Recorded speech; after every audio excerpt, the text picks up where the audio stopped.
All right, welcome to the 2018 GenCon General Games coverage. I'm here with the man, the myth, the legend, Richard Garfield. He's going to teach me how to play this brand new game from Fantasy Flight Games, KeyForge. And this is a very unique system. Every deck is different. So you see this name here, Roger's Crabbost Banker. That is a procedurally generated name and a procedurally generated card back. This is my deck. There are no others like it. And we're going to see how it goes. All right, so Richard, thank you for playing with me. When you are ready, tell me what to do. Okay, have you shuffled? I will shuffle my deck. That is the first thing. All right. Alrighty.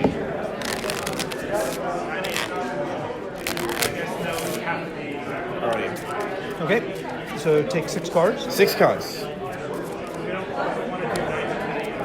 2, 3, 4, 5, 6 cards. Put it in the deck section. Yeah, and at the beginning we'll play open so that I can explain how things go. Play open, yep. Yeah, and then when you feel comfortable, we can pick our hands up. Okay, awesome. So the goal of the game is to forge 3 keys first. Forge 3 keys, yep. Okay, and so on your journey to forging 3 keys involves collecting amber. When you have 6 amber at the start of your turn, you can forge a key. Yep. Okay, so right now we begin with 0 amber, and if at the start of my turn I have 6, I can flip this over, and that's my first key. Feel free to text me. Okay. Once I've got 3, I win. Right. If you get 3 first, then you win. All right, sure. Okay. So on your turn, the deck consists of 36 cards, 12 each of 3 different houses. Okay. So my houses are Dis, which is the House of Demons, and it's very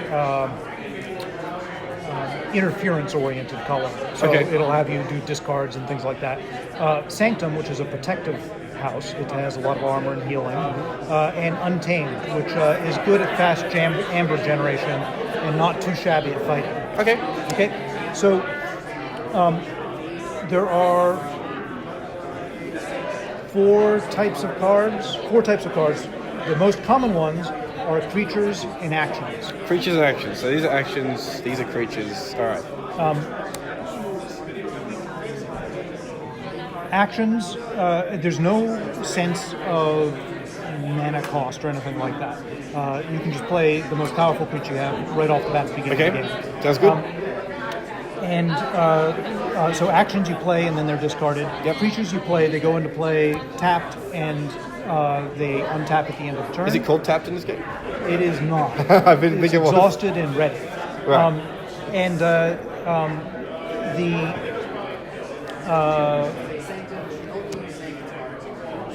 I happen to have an upgrade. These aren't too common, but you put these on top of creatures. Okay. And so this gives my creature shoulder armor, and I like the sense of humor that we've managed to get through the game. The shoulder armor, you can see he's very happy with this. The giant pauldron. Yeah, this big piece of shoulder armor. And the flavor text is, I can't see anything. Do I look cool? So you've got a very tongue-in-cheek. Yeah, we've tried to maintain a sense of humor because I felt that resonated with the sort of wildness of the game. There's a lot of sort of combos which go off and things like that. And while there's a lot of strategy to the game, I didn't want to be taken so seriously that I felt like this resonated with that. Sure. Then there's artifacts. Artifacts are like creatures. They go into play tapped and then exhausted, and then at the end of the turn they're ready, and then the future turns you can use them. So on your turn, you can play. You choose a house first, and then you can play as many cards as you like from that house, and you can activate as many cards from that house in play. Just one house. One house Of the 3 in my deck. Yeah. And so this leads to a lot of interesting decisions because you might really want to activate Sanctum but not have any cards in your hand or only have 1. So then you're sort of taking advantage of your board position, but you're not developing further position. Yeah. On the other hand, you might say, well, I'll just let Sanctum sit and I'm going to develop my Dis and play a whole bunch of cards. And then I fill my hand out to 6 at the end of the turn because you always fill your hand out to 6. Okay, well, that feels good. Drawing cards feels good. So just a little more, and we'll be able to get going. When you see underneath the the house symbol of this, that's amber. Yep. You would be forgiven for thinking that's a cost. That is not a cost, that's a reward. When I play this, I get one. Also feels good. Okay. So you can see here, this gives you one, and that's the only one which just flat out gives you one. When an action or a creature gives you an amber, it gives it to you, and then you resolve the effect. Sure. You can also choose to discard cards, which is useful because you might just want to refill your hand. So the person who goes first plays only one card, and after that you choose a house and you can play as many as you like now. So I will go first, and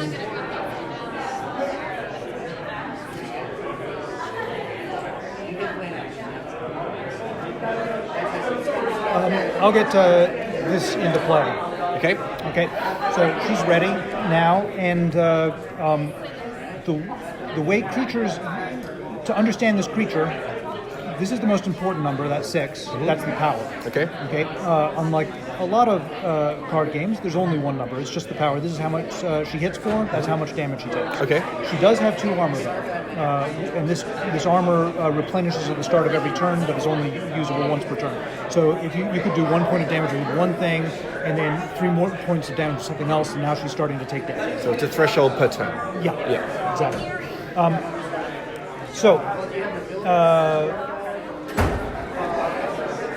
At the end of my turn, I fill out to 6, and it is your turn. Now, I recommend at the start you just play out whatever you can get the most out of. So you've got a bunch of different things, and so so this is your big hand. Let's look at what these do.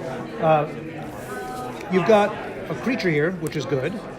You've got charge. The effect of this is for the remainder of the turn, each player you play gains play, deal 2 damage to an enemy creature. Yep. So you'll play this, and then you'll play this creature, and then you'll do 2 damage to this. It doesn't do much because she's got armor.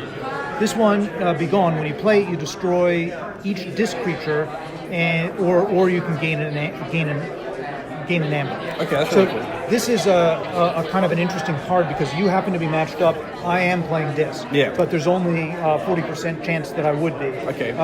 But if I wasn't playing disc, you could still get a little effect. Which is how you win. So So I choose this house. Which house is this?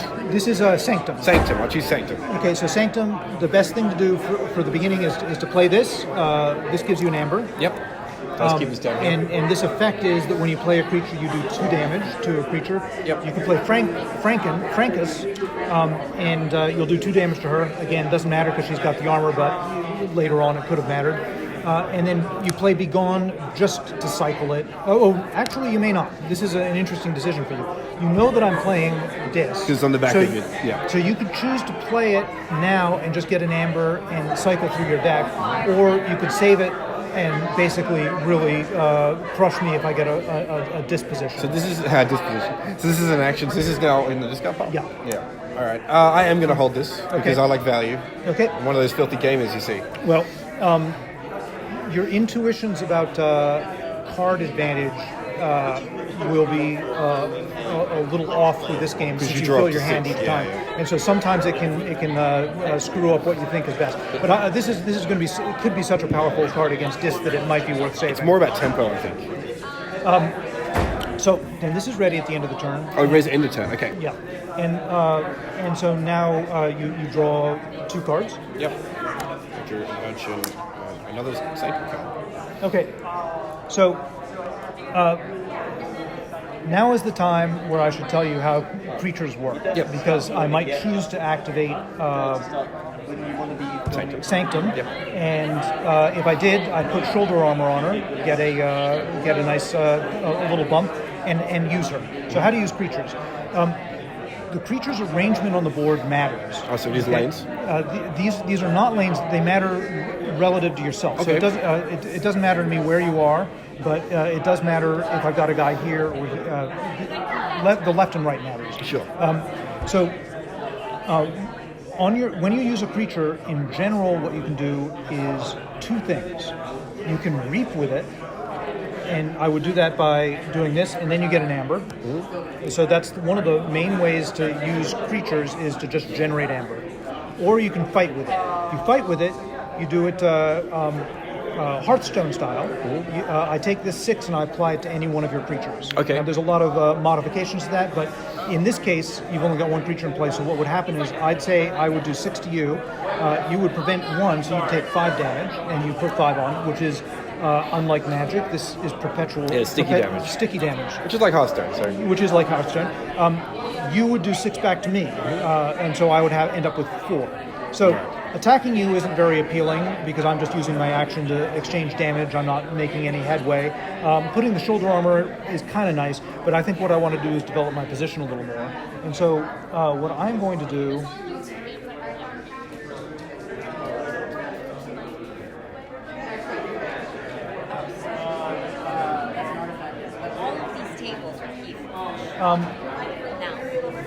I will take my most populous color, and I will put out the Dust Imp. The Dust Imp, weak, as many of these little guys in Dis are. When this is destroyed, I gain 2 amber. So that's not bad. Right, so this is some... Yeah, exactly. So I could use it to reap, but I could also use it to attack somebody, and with the intent of getting it destroyed to gain amber. And this means no armor, right? No armor. Most guys don't have any armor. Sure. Armor, we just happen to have Sanctum. Sanctum specializes in it. Okay. Sacrificial Altar is a artifact. It allows me to, as an action, purge a friendly human creature. Purge means remove from the game. Okay. If you do, you can play a creature from your discard pile. Okay. So, right. So this comes into play exhausted. I can't use it this turn, even if I did have I do have a human player. I could purge her. You could set up a nice little loop where you just like get this killed and then bring it back and get it killed again and end up winning the game. And when I put this into play, I get an amber. Yep. And this will just sit over there, and I can use it in the future when I activate Dis. Now, Arise gives me... its effect is I can choose a house, and I return each creature of that house from my discard pile to my hand, and I gain a chain. So this is a wonderfully powerful card. When I've had a lot of creatures in my discard pile, I can use it to bring them all back to my hand and play them all again. Right. Gaining a chain, I have not explained what that is, but chain is... There's a little wheel which comes with the game, and you ratchet up the chain. It's in the box set. You ratchet up the wheel one, and then at the beginning of your turn, if you have any chains, which is also the handicap situation, you fill your hand to 1 less card, and you lose a chain. So basically, this is going to cost me 1 card to play. Okay. So I don't want to play this because I've got nothing to use it on. I don't want to save it. I want to cycle it. So I'm going to discard this. And for no effect. If I played it, the only effect would be I gain a chain, which is generally a disadvantage. Yeah. So my turn is then over. I fill my hand by taking 3 more cards. Ready this, and now it's your turn. Okay. So what's this house called? This house is Shadows. Shadows is really good at stealing amber. Yeah. And it tends to have very small creatures, but they're good at stealing. And stealing is wonderful because you're not only slowing your opponent down, you're ramping up your own. Right. Okay. Well, let's for interested in learning, let's activate Shadow. Okay. Okay. So now, when it says a friendly creature captures 1 amber, can it not do that anyway? Okay. Capturing amber is a technical term which I haven't described yet, and you notice here this has fight capture an amber. Yep. So I did not mention that either last time. If I chose to fight, I would capture an amber. If I survive the fight. Yeah. Capturing an amber is not the same as stealing. So if I steal this amber, it goes from here to here. If I capture the amber, it goes from here to here.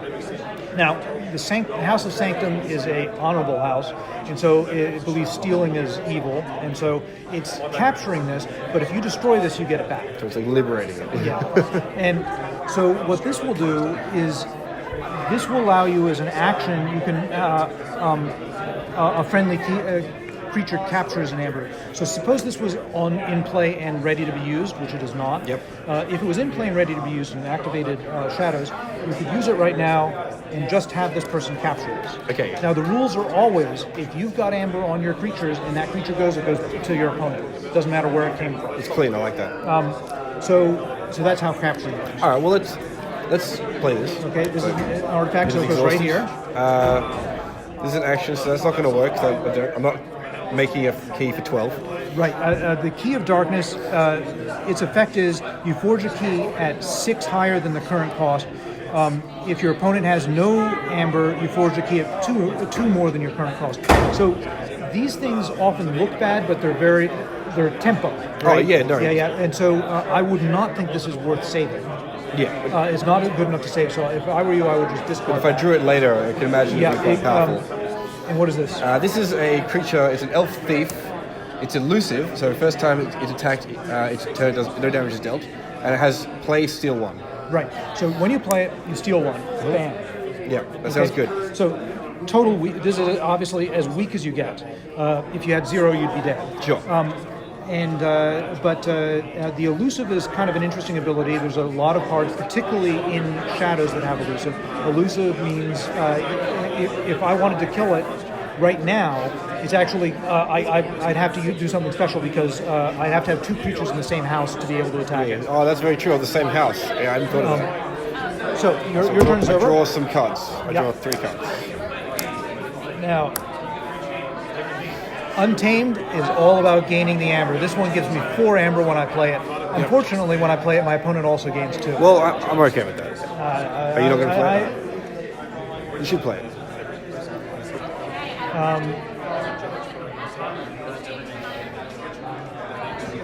I think I'm going to hold off on this. Okay. Charette is very interesting. So I could... let's in fact do that. I'll put Charette into play. Charette is 4, so medium strength, really. When I play it, I capture 3 amber. So I take the 2, put it there. And I can activate the Dust Imp. So I can either attack something for 2, or I can reap. So I can cash it in for 2. I'm not really excited about that because Shadows has all sorts of ways to steal, and so I want to do that when it's actually really a threat. I'd love to take out the Urchin, but I can't because it's got elusive. So I'm just going to read it. Yep.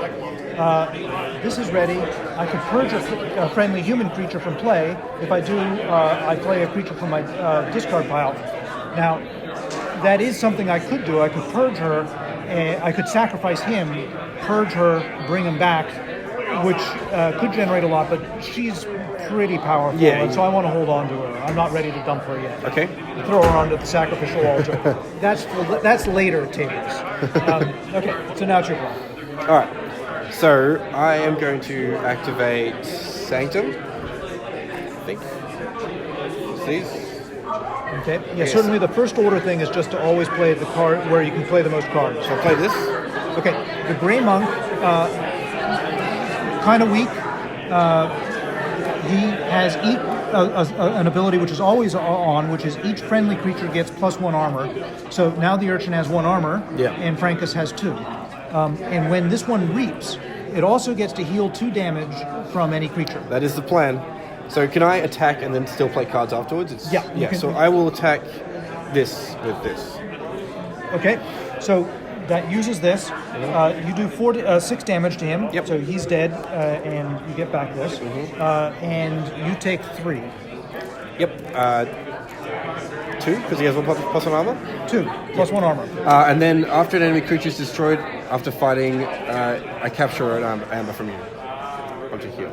That's right. Cool. And then I will play Begone. No, not that one's one. This, I will ready and use the monk. Okay. So I will reap. Okay. Yeah, and using it means either attacking or reaping. Yeah. So I will reap with it. So you can reap with it. That gives you an amber. And I'll heal 2 from. And you can heal from the big boy. Oh my gosh. And this can still wait. You can discard this. I can. You can play it and get rid of the Dust Imp, which doesn't seem like Doesn't seem great. I'm going to wait. Doesn't seem optimal. Or you can discard it. No, or you can keep it. Yes, I'll keep it. I looped back. Okay, so yeah. Thank you. Your turn. Okay. That felt good. More of that. I did not pull my hand out. And these guys are ready now. Oh yeah, because they ready into turn. Thank you.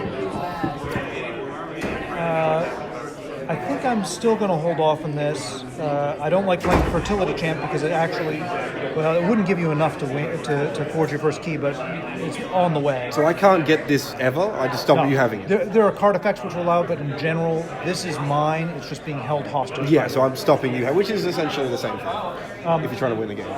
And so I think I'm going to go with this. So I think I need to take this one out. Okay. So 3 damage. You wail on it, so you take one. And actually, I should do this first. The shoulder armor gives me an amber when I play it, and gives +2 armor. So, and then you wail on this, so you take no damage. So no damage, and inspiration, ready and use a friendly creature. So I'm going to ready this. These feel quite good. I like these. So I could use this to reap, or I could start softening up Frankus. And I think I'll do the softening because he's got the armor advantage now. So Frankus takes 5. Yep.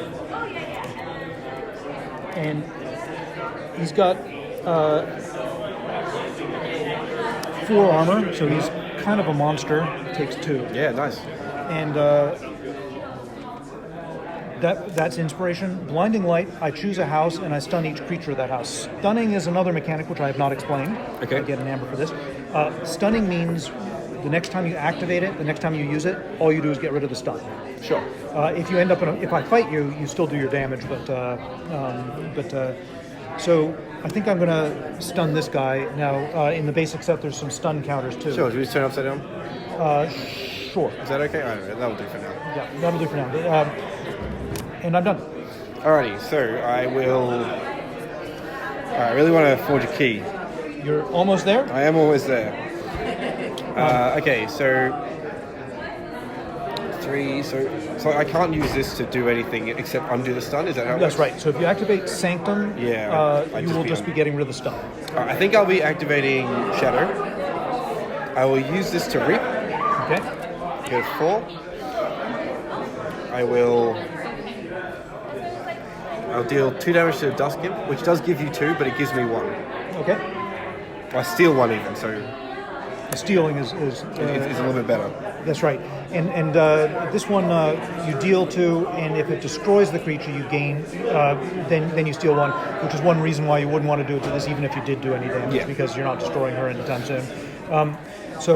I gain 2, and you steal 1. Yep. Thank you. So I'm nearly there. And the timing for that, by the way, is you immediately gain an amber, then you do this. So you do it in the order. You do it from the top of the card to the bottom. The logical step. All right. Then I guess I'll just steal another one. Or I'll capture one from you just to be careful. This can capture it. Okay. Makes it hard to hit.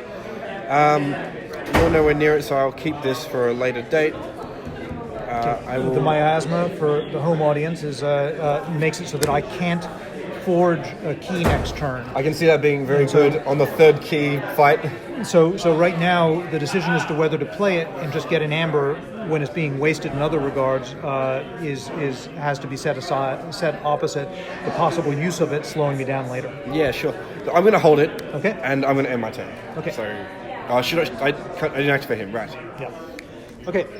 So I think it's time for me to play green. I've built up a nice little. What is the name of that slog? Untamed. Untamed.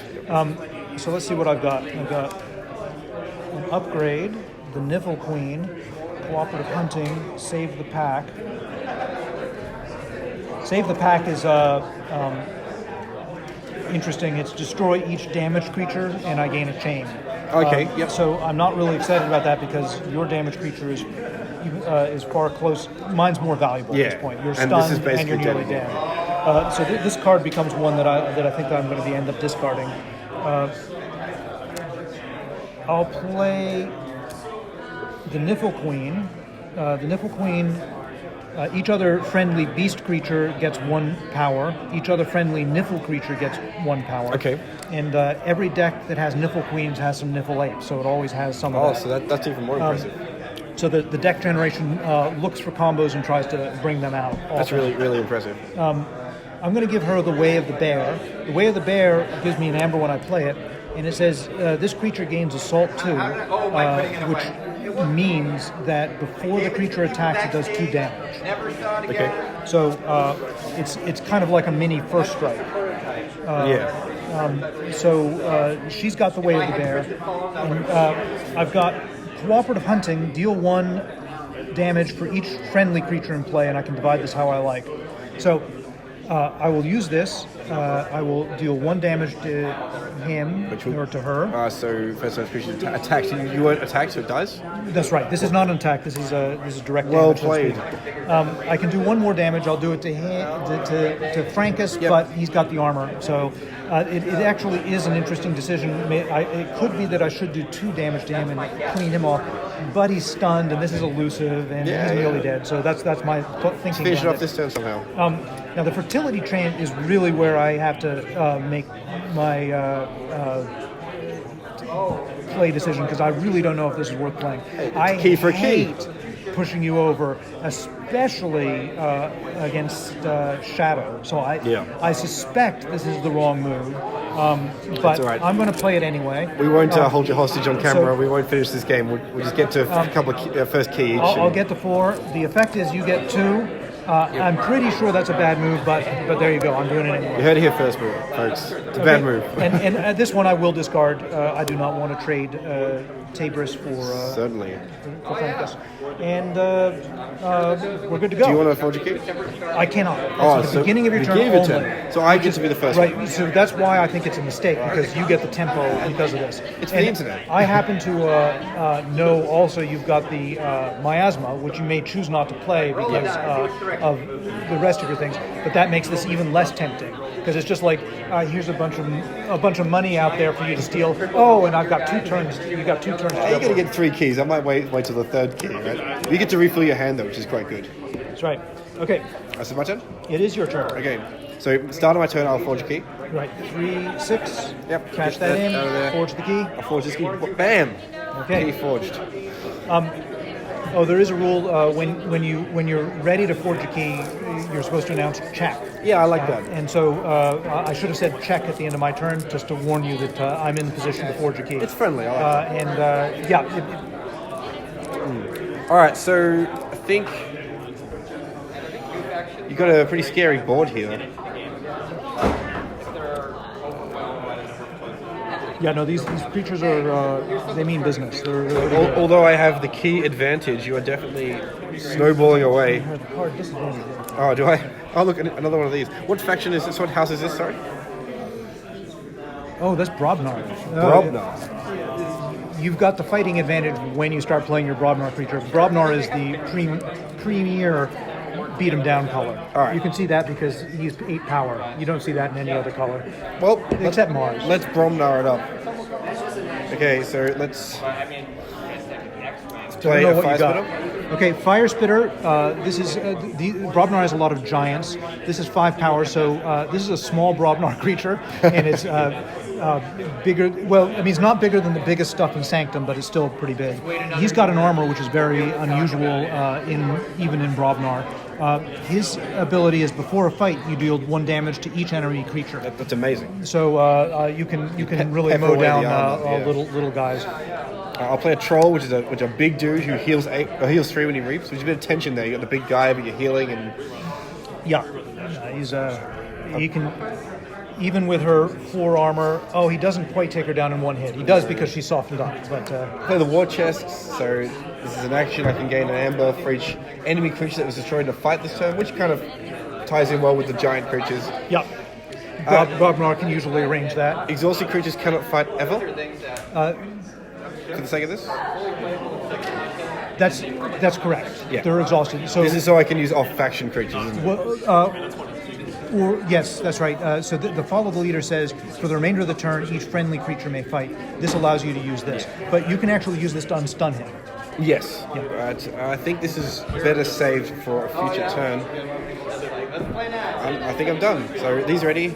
This ready is I draw three cards. And then I believe you want to forge a key. I do want to forge a key. And in the interest of keeping this short and sweet, do you want to pour there one key each, and we'll leave the rest in suspense? I think you've gotten most of the major mechanics now. I'll just highlight some of the other things which you might run Certainly, into. yeah, let's do it. Dominator, this is a very interesting, and I think it's common, artifact in Dis, which allows you to use a friendly creature from another house. I felt that would be very powerful. Being able to use things from off houses is pretty good. Logos, which is kind of the mad scientist color, has a bunch of things which allows you to play cross color. Okay. The Key Charge, this is a common card, and this is like the premier card in Untamed. When you play Untamed, you always have to be worried about this. This allows you to, when you play it, you lose an amber, but if you do, can forge another key at a certain cost. You got to be wary of people just double keying you. Especially with things like the fertility thing, is like I gain 4, and you can easily slide into 2 keys in one turn. So Untamed is very dangerous in that way. You had a fast KeyForge as well, but it's nothing like this one. This one is really good.